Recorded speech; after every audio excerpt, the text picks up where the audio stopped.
Hello and welcome to FEPS Talks, the podcast of the Foundation for European Progressive Studies. I am Ainara Bascuñana, I am FEPS Head of Communication, and today we're going to speak about migration, and we are going to do it with Ottilia Anna Maunganidze.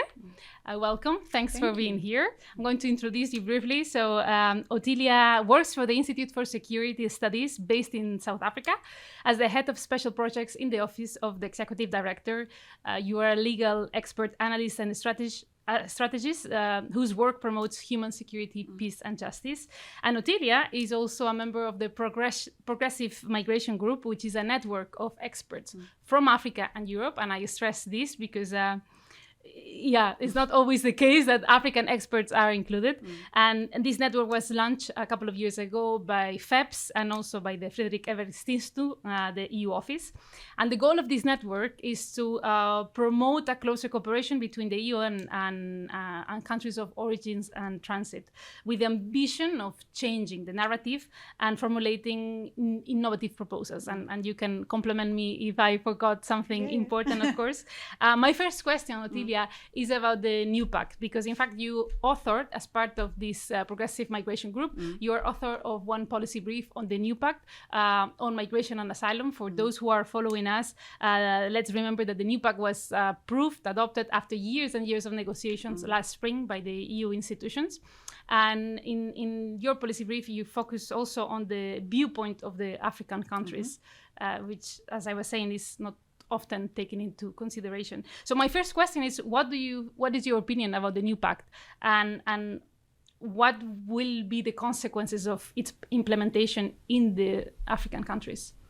Right, very important question, I'll say, when talking about migration, but when talking also about European migration policy, because really the new Pact is the instrument that's going to inform how the EU as a whole, but individual EU member states deal with the question of migration.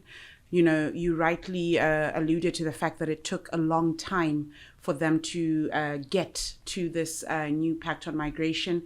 And part of it has to do with the fact that migration is often a very emotional topic. It's one that's been quite politicized also within the European discourse. But it's one where parties don't necessarily agree. So in their process, you know, they had to find places where minds meet. So where's the problem with that? The problem is the one particular area that basically takes center stage in the new Pact is this focus on irregular migration.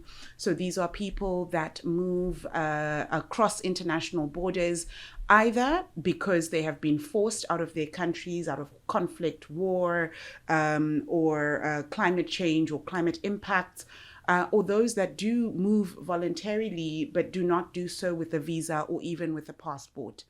So the new Pact, in the way that it's framed, the need to secure Europe's borders, the need for more efficient ways of dealing with asylum procedures, or even around migration regulation, it's focused on the 5%. It's focused on the individuals who do not follow the regular channels. What that does is it overshadows migration, or the full migration scheme. You know, in your intro, you referred to African countries of departure and transit. But part of what the new Pact ignores is that Africa is also a continent of destination itself. It ignores the fact that some of the issues that Europe has to contend with are issues that African countries are already dealing with, and from whom they could have learned a little bit more. But importantly, it also takes away this idea of a sovereign continent, which is Europe's neighbor to the south, by, for example, pushing, if I can be blunt in how I say this, pushing Europe's borders beyond Europe into North Africa and the Sahel. I see. And it was a question for later, but since you mentioned, what are these lessons, if you can give us a few examples that Europe could learn from Africa, because as you were rightly pointing out, and if I recall correctly, is a third of the world's refugee population is hosted by African countries, right? And most of the major migration in Africa happens inside Africa, and not from Africa towards outside. Yeah. So I'll talk about these two things separately. Yeah, so first of I'll course. focus on the voluntary migration aspect. So 80% of people that voluntarily move, or African people that voluntarily move, do so within the African continent. They prefer to move to neighboring countries. And there's many reasons for that. It's cultural ties, it's linguistic ties, it's proximity to home. So the ability to be able to go back home when you want to really informs people's decisions to move. The second category of people are people that are forcibly displaced. So these are people where either because of ongoing situations of violence, conflict, forms of persecution, have no choice but to leave their homes. If they could, they would have stayed. We see this, for example, in the ongoing conflict in Sudan or in countries in the Lake Chad Basin that have been impacted by violent extremism, where people are forced out of their homes and seek refuge elsewhere. Where do most of these people go? Again, they go to their neighboring countries. So countries like Uganda and Ethiopia host way more refugees than several European countries combined. Ethiopia, for example, that has its own internal conflicts, has to deal with refugee flows coming from South Sudan and Sudan, as well as Somalia. Neighboring Kenya, likewise, has a number of refugees, including from Ethiopia. And this is the case also for Uganda. But this is not unique to the Horn of Africa. In Southern Africa, we find countries like South Africa, Zambia, hosting a number of refugees coming from the Democratic Republic of the Congo, from Burundi. Why am I going through the range of countries that are dealing with refugee flows? Precisely because they have had to deal with hosting refugees with far less resources, with far less infrastructure to do so, and having essentially to make a plan, if I can be blunt. So when, for example, Europe's policy position is to say we are overwhelmed by the number of refugees, my immediate response is always, just on the numbers alone, before you go into the very specifics of individuals' conditions, just on the numbers alone, countries like Uganda, like Ethiopia, are hosting more refugees. And they're having to process asylum seekers much quicker in order for them to be able to ensure that the kinds of tensions that we see between host communities and those that they are receiving do not flare up. What does this mean? I'll use one example. It means that in Uganda, for example, in addition to their refugee reception, they also allow asylum seekers and those that have been granted refugee status to farm. They allow them to be able to do economic activity, because if they didn't, it would be on the Ugandan government or on UN Refugee Agency to be able to provide that economic support. So by ensuring that people work, this contestation to say refugees or migrants come here and they impact our services gets limited, because these are people that are in fact doing economic activity while pending their asylum processing. But then once they get their refugee status and the requisite documentation, they're able then to do so further afield within those countries as well. So this is, for example, a lesson that Europe could learn, no? In the sense of like, often it's very difficult for those who arrive to Europe to work, even if they want to. But it's just this step. It's even when they are seeking for asylum. Right? So there's three lessons. The one lesson is around recognizing that people that are forcibly displaced in 2024 are very different from the people that were forcibly displaced in, for example, 1950, when the UN Convention on Refugees was adopted, right? You're looking at different categories of people, some of them professionals who ideally would have wanted to stay home but couldn't. So allowing access to the market is part of it. The second is an integration issue. It's people going into communities where they might not necessarily be of the same culture or custom, and having to be able to adjust within that space. The third lesson is perhaps the hardest lesson for Europe, which is that yes, border countries will be the ones that receive the people on entry. This means, for example, South Sudanese will likely go to Uganda first because this is a neighboring country, likewise towards Ethiopia. But in the spirit of burden sharing, if I can use that phrasing, it is not only for Uganda and Ethiopia to host South Sudanese refugees. So you find South Sudanese refugees being hosted in countries as far afield as Zambia and South Africa as well. So the lesson there is, yes, there will be countries by proximity where people will be able to enter first. However, if they are the only countries who bear the responsibility of hosting, this can really be a strain on their own services. So those countries further afield that may not share a border with the countries where people are fleeing from can also be able to balance this out. This is consistent with the Refugee Convention. It's consistent with the global refugee framework as well. And I think that is part of the conversation that still needs to be had.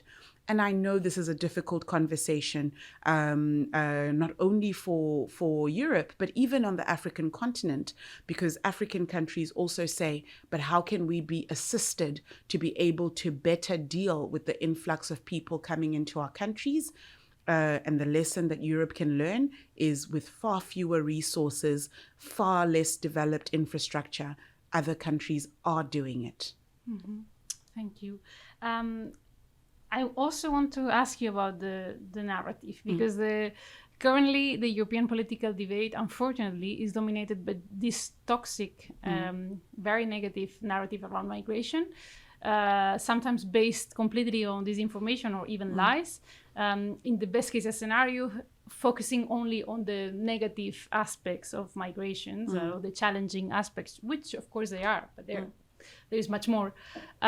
So I want to know, what is your perception from as an external viewer, let's say, since you're based in South Africa, of these developments and the rise of the far right and this toxic narrative, which is getting more and more popular. So there's a global wave, a shifting towards the right, or even towards the far right, which in many ways is quite unfortunate. Why does migration find itself in this storm? It's because migration is something you can put a face to, right? You can attribute migration to people on the move. So what is at the center of the discussion is really to criminalize the people that are on the move over migration itself as a concept, because people can then say, if it weren't for the migrants, I would have a job. If it weren't for the migrants, I would be able to access a hospital without queuing, or my taxes would be better distributed, because you're able to attribute it to an individual or individuals that in your mind can be gotten rid of, right? So fundamentally, it is a competition for resources. But why does it get popular in communities? It gets popular in communities because a lot of the messaging is around identity. It's about saying we are a particular group of people, and when we have people coming from other regions, this impacts the integrity of our identity. Well, Europe as a continent is a continent that is built on migration. In fact, it's a continent that is built on internal conquest. So before you even go to people from other continents coming into Europe, the way in which statehood has been shaped in Europe has really been based on that as well. I mean, you only need to look at those countries that do have royal families and their lineages to find, for example, that you can have a king and queen of the United Kingdom of Danish and Greek origin, or you can have in Spain likewise. But I'm not saying this to say this is a bad thing. I'm saying there has to be a recognition that a lot of the ways in which states have been built is through movement. How do you counter narratives that are so centered in toxicity, right? You look, or rather, let me rephrase, you leverage the benefits. When you actually look, when you do a cost-benefit analysis, if you can do it in that way, you find that a lot of the benefits of migration far outweigh the risks.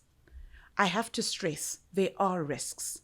But if you're able to effectively manage the benefits, you can then be able to address some of the risks following the right process.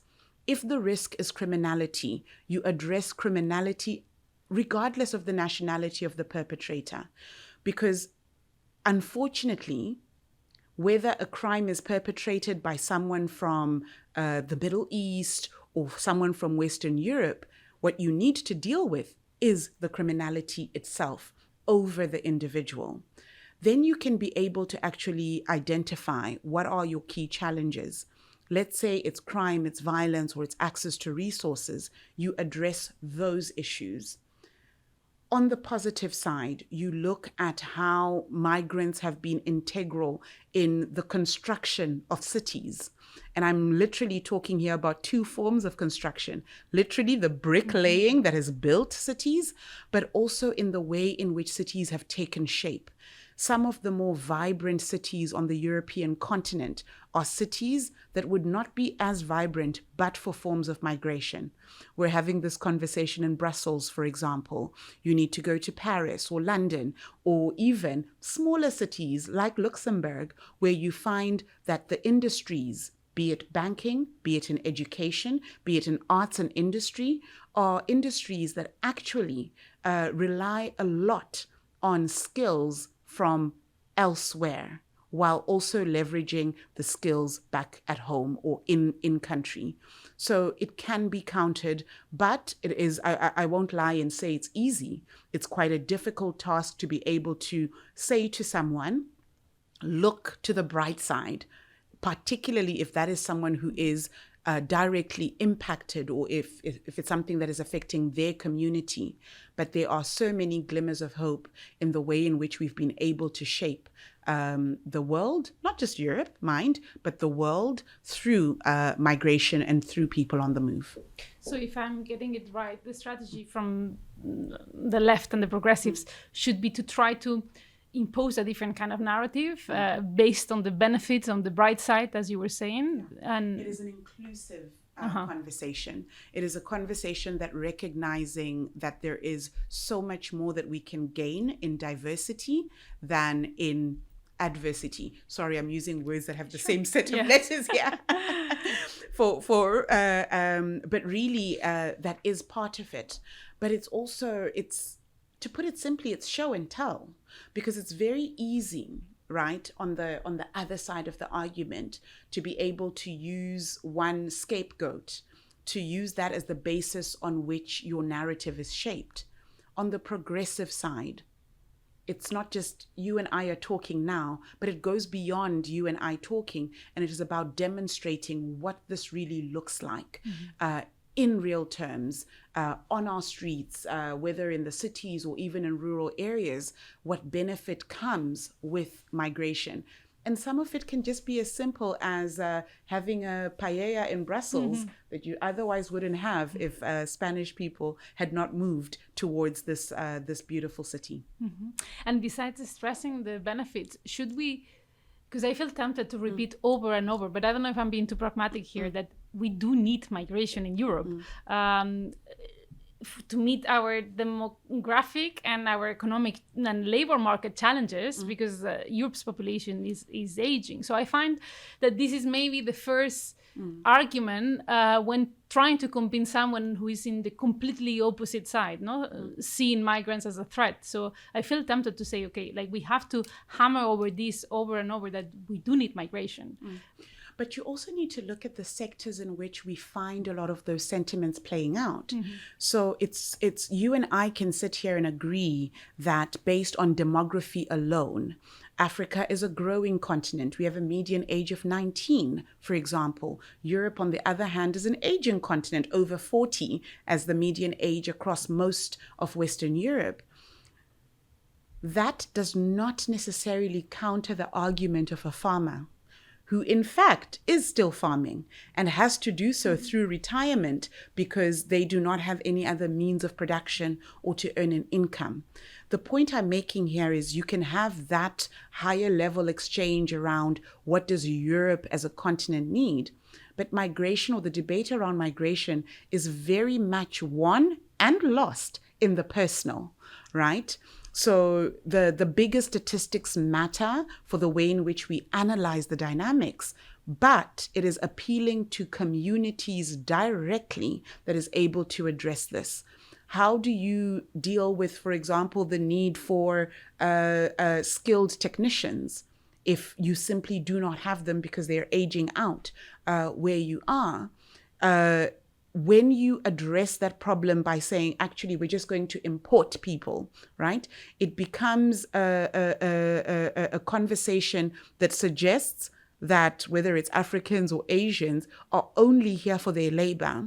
So if you then see an African, I don't know, having a drink on a Tuesday afternoon and not in the office, suddenly someone will say, no, but you're supposed to come here and you're supposed to be working, you're supposed to be building a road. And that creates another point at which this discourse can be toxic. So yes, balance the very real need for Europe to be able to have people that work in particular sectors as needed, but also respond to the very human face of this discourse. A lot of the communities in which we see these tensions are communities that do not have. These are communities themselves that rely on the state for services, social or otherwise. So it's not going to be an easy, while we're bringing in people for labor, when you're talking to people who may say, but I'm the one who wants to work, for example. So you have to balance it out. You have to look both on the pragmatic side, as you say, but you also have to recognize that you are effectively dealing with very human arguments about whether it's their way of life, whether it's questions of integration. But like I say, it's very important to not take the human out of this conversation, because fundamentally the thing that steers the migration debate is the fact that people can put a face to it. Mm-hmm. So going back to the example of the European farmer that you were mentioning, what would be the narrative in this case, or the argument to try to convince with this human point of view that you were saying? Look, we've seen, for example, in the north of Italy, incidentally, that a lot of farming communities, particularly those that are farming tomatoes, really do need that additional labor within their farms. So the farms are not being taken away from them. And I think that is where the discourse gets a little bit messy, because people assume that an entry of new people means this is being deprived of me. It is to show and tell, basically, what happens when your farm is more productive as a result of having more people as part of your team. And a lot of them get it, let me be honest. But the thing with populism, or the thing with populist rhetoric, it's very easy to catch on. And it often spreads quite quickly. It's only when you then stop and observe around you that you realize maybe it wasn't completely accurate. A good, but perhaps a difficult exchange to have when I'm in Brussels is what happened with Brexit, where populism really informed a lot of people's decisions on whether to vote for the UK to leave Europe. Currently, the new UK administration is engaging in bilateral exchanges with European countries, but also with an EU, to find a pragmatic way in which the UK is not in the EU, but really is in the EU. Because a lot of the hurdles that they have faced as a result of Brexit are hurdles that can really only be solved by realigning in different ways with their immediate neighbor to the south. Mm-hmm. Yeah, Brexit is a good example. Like, indeed, we could be talking about Brexit for hours, but no, let's stay with our topic. I wanted, but do you think there is lack of courage in the among the progressives, or people who are in favor of migration, to say we need migration or the benefits of migration? Is it that, or fear that many more may come, as some claim? I don't think so. I mean, the kinds of conversations, and maybe let me take us back to the progressive migration group that I'm part of, which includes African and European experts. A lot of the tough and very clear language around instruments that are ultimately not conducive even to Europe's development are coming from our European counterparts. And I think it's not so much courage that is lacking, but I think it's also sometimes, when you look at how the new pact ended up being adopted, it's sometimes putting your hands up and saying, okay, we've had this conversation over and over again. What can we settle on? What can we agree on? And I think it's less about the courage and more about the conviction, right? And I think within the broad church, if I can call it that way, of the progressive group, you do find some people who see arguments one way or the other and are trying to balance, obviously, their own interests, but more broadly, how these align with principles that inform their engagement. And I would say, whether it's at the European Parliament, whether it's at Commission level, or whether it's at national level, it is really in these communities where we need to be hearing those voices a lot louder. So it's not that they're not saying it. It is to say sometimes, because the other side can be a little bit louder sometimes, that actually impacts people's decision making. Mm-hmm.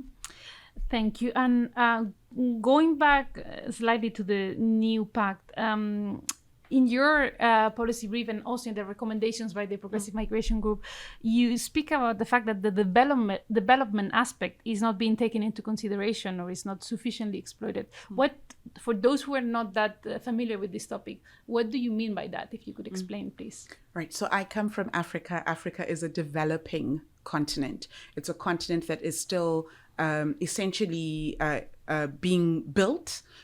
Yes, we've got sprawling cities, but we also have a very real need for better infrastructure within the built environment, but also telecommunications and also greater access to electricity, for example. And what we are seeing, at least for the African continent, and equally the message from the AU in engaging with the EU, is that migration bears a lot of potential for improved development, not only of the African continent, but also of Europe.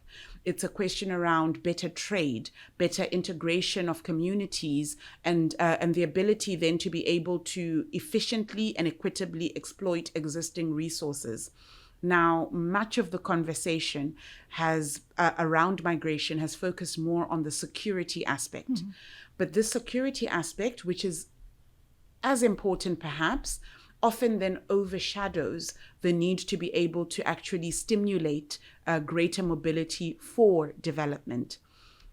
Short answer then is, when you look at how the Schengen zone or the European Economic Community has been beneficial to how Europe has been able to develop itself, including countries of different economic levels, right? That is precisely what I'm saying, that for Africa, likewise, the kind of system and process that exists within the European community would also be very beneficial to Africa's development. And if Africa is more developed, it's less likely that people would leave and seek to take very dangerous journeys to make a better living elsewhere, because a better living will be at home. Mm-hmm. Thank you. That was quite clear. We are arriving to the end, but I wanted to ask you, if this toxic narrative that we were mentioning a while ago continues, is there a risk that at some point Africans prefer to go somewhere else in the world, not Europe, because they don't feel welcome? We're already seeing it, right? So those that want to move through regular channels, at the moment, the barriers to entry keep getting higher. even just to visit, when you look at the Schengen zone's rejection rate for visas and the amount of money that is made, because whether you get your visa or don't, you don't get reimbursed, right? So the amount of money that people are spending for Schengen visas is such that those that are able to afford those visas would look elsewhere. We're seeing an increase of Africans going towards the Gulf countries, particularly in the UAE, Qatar, Kuwait, and Saudi Arabia. We're also seeing people going further east in Asia as well. And we're seeing people exploring channels to go towards the Americas, because those that do want to move will. But if they see that they're not able to do so in ways that are more efficient going towards Europe, they're going to explore other options. Which brings us back to a question you asked earlier. What does this mean for Europe when Europe needs actually people to come to Europe, not only for labor purposes, but for trade, for business, to be able to actually purchase a lot of the goods in Europe? What happens if all those people decide, actually, I'm going to take this elsewhere? This is going to have an impact on the growth of the European economy, and we are already seeing this. And I think part of the conversation that needs to be had is, if you are going to have legal pathways for people to access Europe, then you must make sure that those barriers are not so high that people then, those that have the means to, then make a decision, do I want to apply for a visa to live in Europe, or can I get a visa to live in the UAE? And we're seeing more people shifting towards the east and not towards the north. Thank you. And the very last question, and now it's, I promise, is the end, is not on migration, because you, besides being member of the Progressive Migration Group, you're also member of the Feminist Foreign Policy Progressive Voices Collective, also by FEPS and the FES. You're part of this expert network. So if you can briefly explain for those, again, who are not that familiar with the topic, what is feminist foreign policy and what is the added value it brings? Right. So fundamentally, a feminist foreign policy is about inclusivity. It's about recognizing that people, everyone, needs to be on an equal footing. The reason it is framed as a feminist foreign policy is because we've seen that foreign policies have often ignored the very particular dynamics or issues affecting women, whether it's issues related to sexual and gender-based violence, whether it's inclusion in political decision-making, or even on the very direct impact, for example, of climate change on women-led households. So a feminist foreign policy recognizes these very specific gender dynamics, but with a vision that ultimately you have an inclusive approach to the way in which you deal with foreign policy. You're also awake to the very real realities of women in the world. And let's be frank, women, girls account for 51% of the world's population. So any country, any space that doesn't have a feminist or inclusive foreign policy is really developing a foreign policy only for 49% of their people. Thank you. That was an excellent way to conclude this interview. Many thanks for your time. And for those who have arrived until the end, follow FEPS Talks podcast in Spotify, YouTube, other podcasts, and many other platforms. And thanks for listening or watching us. Yeah. Thank you.